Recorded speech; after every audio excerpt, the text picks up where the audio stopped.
70 और 80 के दशक की दो अदाकारा जिनका एक दूसरे से कोई खून का रिश्ता नहीं था, लेकिन लोग अक्सर उन्हें देख कंफ्यूज हो जाते थे। लोग अक्सर दोनों के गलत नाम से पुकारते थे।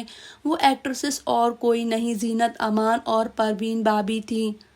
परवीन तो अब इस दुनिया में नहीं है, लेकिन उनके निधन के सालों बाद भी जीनत को लोग परवीन बाबी ही समझते हैं।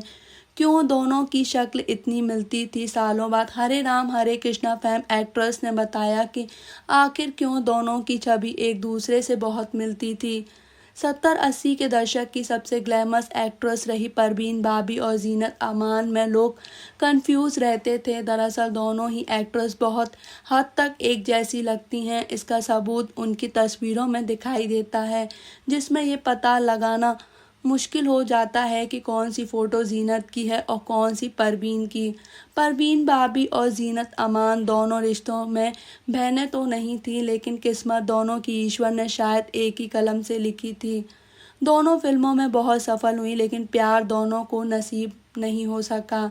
एक कई रिलेशनशिप में रहने के बाद भी सच्चा प्यार नहीं पा सकी और एक नहीं बल्कि दो शादियों की, लेकिन दोनों से प्यार का तलाश अधूरा ही रहा।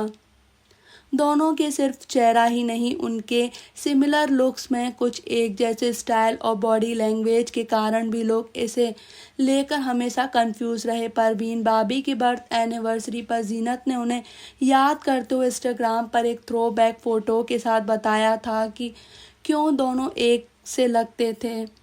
जीनत ने परवीन को सबसे खूबसूरत, ग्लैमरस और प्रतिभाशाली एक्ट्रेस बताया। इसी के साथ उन्होंने ये बात भी शेयर की कि कैसे फैंस उनके और परवीन के बीच फ़र्क नहीं कर पाते थे और उन्हें परवीन या परवीन को जीनत समझ लेते थे। उन्होंने लिखा था, हम दोनों का ही हेयर स्टाइल एक जैसा था और दोनों ही वेस्टर्न फैशन को खूब पसंद करती थी। एक्ट्रेस ने कहा कि हम दोनों ने कभी खुद को एक जैसा नहीं पाया, पर हमें मीडिया के जरिए पता चला कि हम में एक अलौकिक समानता है। जीनत शायद लोगों की इस बात पर यकीन नहीं किया करती थी, इसलिए उन्होंने इस बात को भी खास तौर पर मेंशन किया है कि अभी हाल में दुबई के किसी इवेंट में उन्हें देखकर परवीन मैम कहकर बुलाया गया था।